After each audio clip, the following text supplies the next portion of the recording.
Welcome to ELF. This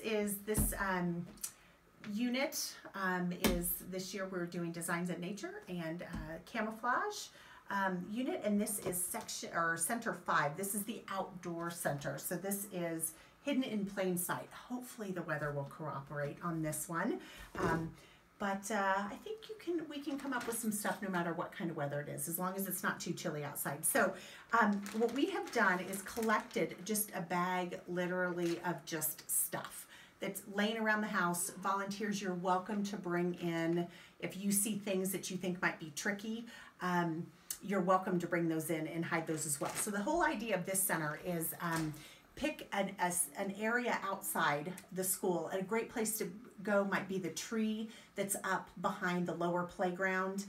That would be kind of fun. Lots of different environments over there, lots of different microhabitats. And then in that area, you would hide. They mention on here to find a trail. I just don't know that there's a really good trail, but you can kind of think about it. Maybe in your mind, kind of think of a trail and have the kids like walk through there. But you would go out before your center starts, and you would hide things. Think about the texture, think about the color, and we have like a sock that might end up in Lost and Found if the kids, aren't sure what that is, but that is part of ELF. So just for example, we have a sock, we have a few pencils that are different colors, a pipe cleaner, some Mardi Gras beads, an eraser, lots of different colors, lots of different textures, lots of different shapes. So think about when you're hiding those, where you might hide those, and then have the kids line up in single file or spread out where they're not near each other, and give them, if it's a trail, have them all like walk down the trail, or give them some time in a certain area, time them maybe for a few minutes, and have them not point to anything or not talk, but just in their mind count how many objects they're seeing, and see how many they're able to come up with. Have them come up and whisper to you in your ear how many they found. And after all the kids come up and do that, and we have about 10 to 20 objects in here, you can hide more, you could hide less depending on your group. And then you can tell them how many objects were out there and have them go out again and see if they can find them. So that is just talking about how, and then at the end you can talk about how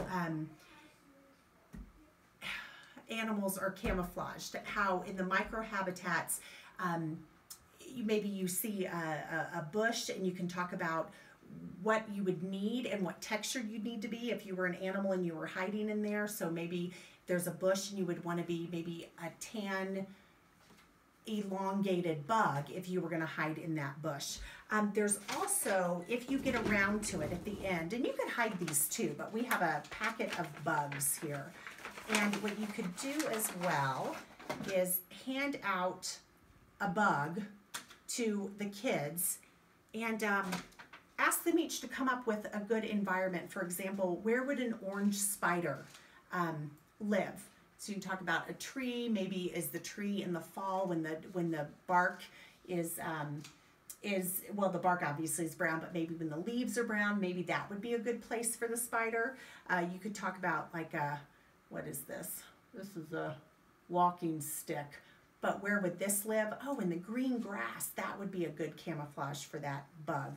So at the end of ELF, when you get done with your center, make sure that you know how many items you took out there to hide, so that you're able to collect all those items, because we don't want to leave any litter around the school grounds. But like I said, you can be creative, look around your house for different items that you think might be tricky for the kids to find. So have fun with this, and enjoy ELF. If you have any questions, please feel free to email us at mitchellelf@gmail.com.